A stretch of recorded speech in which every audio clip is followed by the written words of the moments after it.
Hello, welcome all. आज के lecture में हम बात करेंगे स्ट्रेंथ ऑफ मटेरियल सब्जेक्ट के बारे में। तो ये स्ट्रेंथ ऑफ मटेरियल का पहला लेक्चर है। ये सीरीज ऑफ लेक्चर्स होने वाले हैं जिसमें हम कंप्लीट स्ट्रेंथ ऑफ मटेरियल्स को कवर करेंगे गेट और आईएएस के पॉइंट ऑफ व्यू से। और जो बीटेक के सेमेस्टर्स होते हैं उसके लिए भी ये लेक्चर्स काफ़ी हेल्पफुल होने वाले हैं। तो चलिए शुरू करते हैं। और सब्जेक्ट शुरू करने से पहले हम ये देख लेते हैं कि स्ट्रेंथ ऑफ मटेरियल्स को और किन किन नामों से जाना जाता है, ताकि हमें सब्जेक्ट को समझने में और आसानी हो। तो स्ट्रेंथ ऑफ मटेरियल्स को और जिन नामों से जाना जाता है, तो उसमें सबसे पहला नाम है mechanics of materials. Mechanics of materials जो, और दूसरा नाम है इसका मैकेनिक्स ऑफ सॉलिड्स। तीसरा नाम है इसका सॉलिड मैकेनिक्स। और चौथा नाम है इसका मैकेनिक्स ऑफ स्ट्रक्चर्स। ये सिविल इंजीनियरिंग में फ्रीक्वेंटली यूज होता है और सॉलिड मैकेनिक्स मैकेनिकल इंजीनियरिंग में फ्रीक्वेंटली यूज होता है। मैकेनिकल इंजीनियरिंग में फ्रीक्वेंटली यूज होता है और ये सिविल इंजीनियरिंग में फ्रीक्वेंटली यूज होता है। तो सब्जेक्ट शुरू करने से पहले हम ये देखते हैं कि स्ट्रेंथ ऑफ मटेरियल्स में मटेरियल्स का क्या मतलब है। तो मटेरियल से ये कहने का मतलब है कि हम मटेरियल्स के स्ट्रेंथ को मेजर करेंगे और उस अकॉर्डिंग हम उसे डिज़ाइन करेंगे। जितनी उसकी क्षमता है मटेरियल्स की, हम कोशिश ये करेंगे कि उस पर उससे ज़्यादा लोड अप्लाई ना किया जाए। अगर हम उससे ज़्यादा लोड अप्लाई करते हैं, बॉडी की जो लिमिट है, इलास्टिक लिमिट है, तो वो बॉडी फेल कर जाएगी। तो अब बात ये आती है कि जो मटेरियल्स है, तो वो मटेरियल्स कैसा मटेरियल होगा। क्या कोई प्लास्टिक बॉडी होगा, क्या कोई रबर होगा, क्या कोई इलास्टिक बॉडी होगा, कैसा बॉडी होगा। तो मैं ये बता देना चाहता हूँ कि जो हम मटेरियल से डील करेंगे स्ट्रेंथ ऑफ मटेरियल में, वो परफेक्टली प्लास्टिक बॉडी होगी। परफेक्टली प्लास्टिक बॉडी होगी। आम तौर पे हम पूरे इंजीनियरिंग में तीन तरीके के बॉडी से डील करते हैं।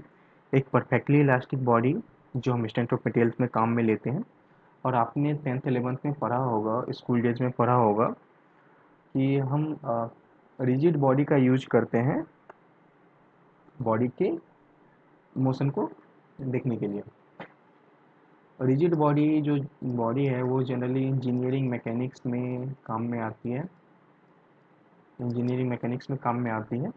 और एक दूसरी टाइप की बॉडी होती है परफेक्टली प्लास्टिक बॉडी, जो कि प्रोडक्शन में काफ़ी यूज में आती है और प्रोडक्शन में भी मेटल फॉर्मिंग में। Perfectly plastic body. तो प्रोडक्शन में हम प्लास्टिक डिफॉर्मेशन की बात करते हैं, तो वहाँ पे हम इस बॉडी को काम में लेते हैं। और रिजिड बॉडी को हम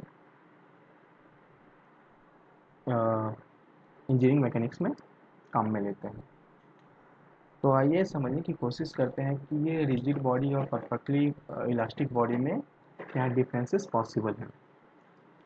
तो अगर ये आपका कोई रिजिड बॉडी है, अगर हम इस पर कोई पी इंटेंसिटी का लोड लगाएं, तो ये बॉडी सिंपली डिस्प्लेस कर जाएगी राइट डायरेक्शन में। ये बॉडी सिंपली डिस्प्लेस कर जाएगी आपके राइट डायरेक्शन में।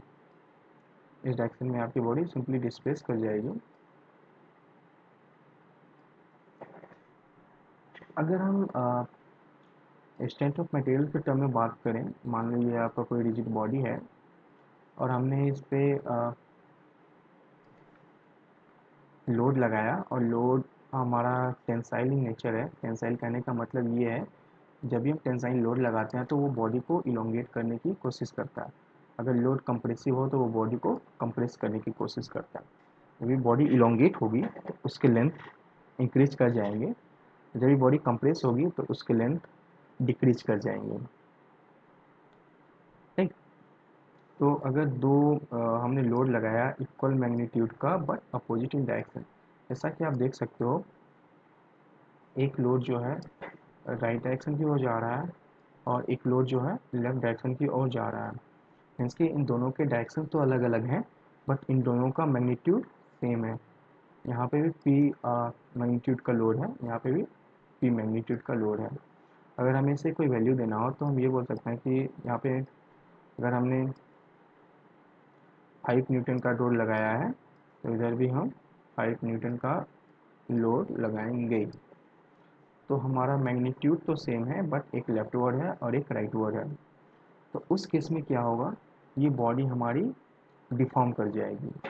इस बॉडी का जो लेंथ है वो चेंज हो जाएगा। जैसा कि आप देख सकते हो, ये जो लेंथ है बॉडी का वो इंक्रीज कर चुका है, और ये जो विड्थ है वो डिक्रीज कर चुका है।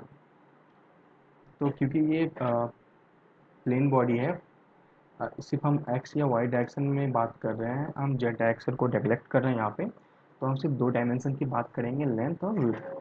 तो यहाँ पे हम बोल सकते हैं कि हमारी लेंथ जो है वो इंक्रीज कर चुकी है, और जो हमारा विड्थ है वो डिक्रीज कर चुका है। बट इस केस में, इस पर्टिकुलर केस में बॉडी सिर्फ डिस्प्लेस हुई है, बट इस केस में बॉडी हमारी डिफॉर्म हो चुकी है। तो ये लोड पे बहुत ज़्यादा डिपेंड करेगा कि हम लोड किस ओरिएंटेशन में लगाते हैं। अगर हम लोड को सिर्फ सिंगल लोड लगाएं और लेफ्टवर्ड लगाएं तो ये बॉडी को राइट पुश कर सकती है। अगर हम दो लोड लगाएं और उसका ओरिएंटेशन कुछ ऐसा हो कि उसका मैग्नीट्यूड तो सेम हो बट डायरेक्शन अलग अलग हो, तो उस केस में वो लोड बॉडी को डिफॉर्म करने की कैपेबिलिटी रखती है। तो इस केस में आप देख सकते हो कि ये जो लेंथ है वो बढ़ चुका है और विड्थ घट चुका है। तो उस केस में बोल सकते हैं कि ये बॉडी जो है डिफॉर्म कर चुकी है, डिफॉर्म कर चुकी है ना। अगर हम तीसरा एक केस लें, तीसरे केस में ये बात करेंगे, यह अगर हम डिफरेंट डिफरेंट मैग्नीट्यूड का लोड अप्लाई करें लेफ्ट वर्ड और राइट वर्ड डायरेक्शन में। सपोज हमने लोड अप्लाई किया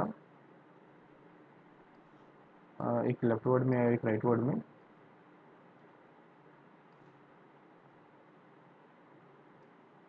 अगर हमने लेफ्ट वर्ड में 2p मैग्नीट्यूड का लोड अप्लाई किया और राइट वर्ड में p मैग्नीट्यूड का लोड अप्लाई किया, तो उस केस में ये बॉडी जो है डिफॉर्म भी करेगी और प्लस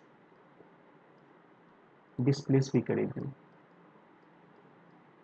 तो ये दोनों केस का सम हो जाएगा। जैसा कि आप देख सकते हो, ये बॉडी जो है डिस्प्लेस कर रही है सिर्फ, और ये बॉडी डिफॉर्म कर रही है। तो इस केस में क्या होगा, ये बॉडी डिफॉर्म भी कर रही है प्लस डिस्प्लेस भी कर रही है। इसका एक पी, ये जो 2p है ये p प्लस पी से बना है, तो इसका एक पी और एक पी बॉडी को डिफॉर्म करेगा, इसका एक पी और एक पी बॉडी को डिफॉर्म करेगा, और जो एक पी हमारा बच जाएगा वो बॉडी को डिस्प्लेस करेगा, ये बॉडी को डिस्प्लेस करेगा और ये बॉडी को डिफॉर्म करेगा। तो ये कंबाइंड केस हो गया हमारा डिफॉर्मेशन प्लस डिस्प्लेसमेंट का। जब भी आपको दो लोड मिले अपोजिट डायरेक्शन में और उसका मैग्नीट्यूड अलग अलग हो, तो हमें थोड़ी सावधानी से देखना पड़ेगा कि बॉडी इक्वल मैग्नीट्यूड का जो लोड अप्लाई किया गया है बॉडी पे वो इक्वल मैग्नीट्यूड का है या नहीं है। तो अगर हम लोड को बाइफरकेट कर लें और हम उसे जो लेफ्टवर्ड लोड है और राइटवर्ड लोड है, अगर कुछ कॉमन आता है, जो कॉमन लोड होगा वो बॉडी को डिफॉर्म करेगा, और जो एक्स्ट्रा लोड होगा वो बॉडी को डिस्प्लेस करेगा। तो इतना समझने के बाद हम कोशिश करते हैं समझने की कि क्रॉस सेक्शन क्या होता है और ऑब्लिक प्लेन क्या होता है। तो क्रॉस सेक्शन को समझने के लिए एक एग्जांपल लेंगे। सपोज ये आपका कोई एक बार है और हर बार का एक अपना एक लॉन्गिट्यूडिनल एक्सिस होता है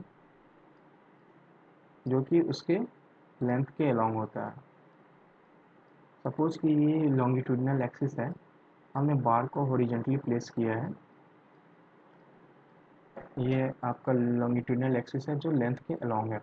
अगर इस बार को अगर हम वर्टिकली प्लेस ना करके अगर हम इस बार को वर्टिकली प्लेस ना करके हम इसे हॉरिजॉन्टली प्लेस करें,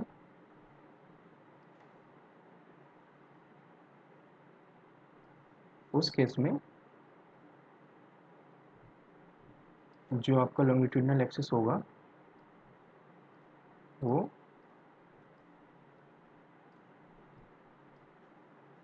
अलोंग द लेंथ ही होगा। ये आपका लेंथ है,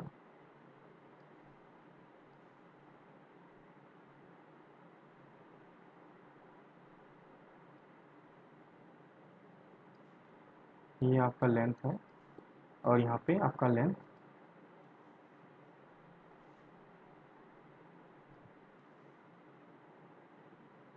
ये है।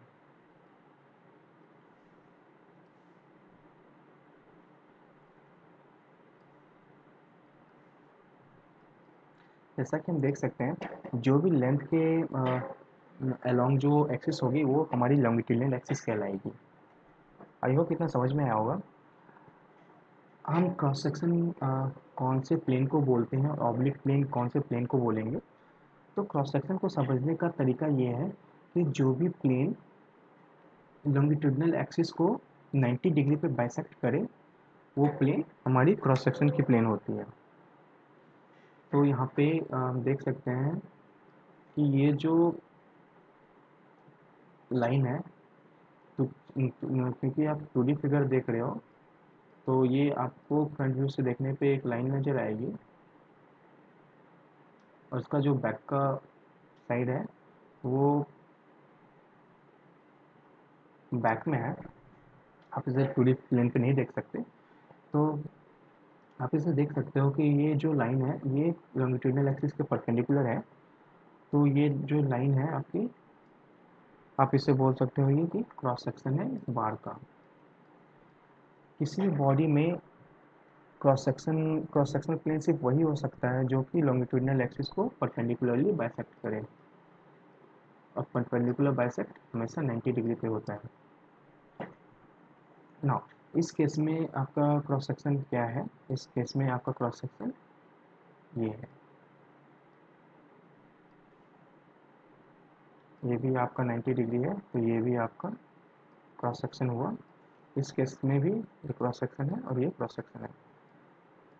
देख सकते हो कि आप यहाँ पे सिर्फ दो ही प्लेन है जो कि लॉन्गिट्यूडिनल एक्सिस को 90 डिग्री पे बाइसेक्ट कर रही है। तो जो भी प्लेन लॉन्गिट्यूडिनल एक्सिस को 90 डिग्री पे बाइसेक्ट करे, परपेंडिकुलर बाइसेक्ट करे, वो हमारा क्रॉस सेक्शन हो जाता है। और इसके अलावा कोई भी प्लेन जो लॉन्गिट्यूडिनल एक्सिस को 90 डिग्री पे बाइसेक्ट नहीं करती है उसे हम ऑब्लिक प्लेन बोलते हैं। तो ऑब्लिक प्लेन आपका, ये आपका कोई ऑब्लिक प्लेन हो गया।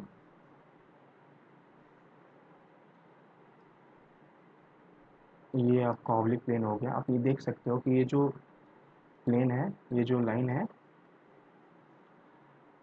प्लेन और लाइन, प्लेन हम बात करेंगे जब भी हमारी फिगर 3D होगी तो वो आपको प्लेन दिखेगी। जब हम 2D फिगर में बात करेंगे तो वो जो प्लेन है एक लाइन दिखती है हमें फ्रंट व्यू पे देखने पे। तो चूंकि ये 2D फिगर है तो ये जो प्लेन है वो हमें लाइन नज़र आएगी, क्योंकि इसके पीछे की जो भी सरफेस है वो हाइड हो रखी है। तो इस केस में आप देख सकते हो ये जो प्लेन है लॉन्गिट्यूडिनल एक्सिस को 90 डिग्री पे बाइसेक्ट नहीं कर रही है, तो ये प्लेन हमारा ऑब्लिक प्लेन कहलाएगा। Similar is the case here, ये प्लेन भी हमारा ऑब्लिक प्लेन कहलाएगा। तो हमें बस दो बातों का ध्यान रखना है कि जो क्रॉस सेक्शन है हमेशा लॉन्गिट्यूडिनल एक्सिस को 90 डिग्री पे बाइसेक्ट करती है, और जो हमारा ओब्लिक प्लेन है वो 90 डिग्री के अलावा कोई भी वैल्यू ले सकती है। 0 टू 360 वो कोई भी वैल्यू ले सकती है एक्सेप्ट 90 डिग्री। तो आई होप आपको समझ में आया होगा। तो आज के मॉड्यूल में बस इतना ही। धन्यवाद।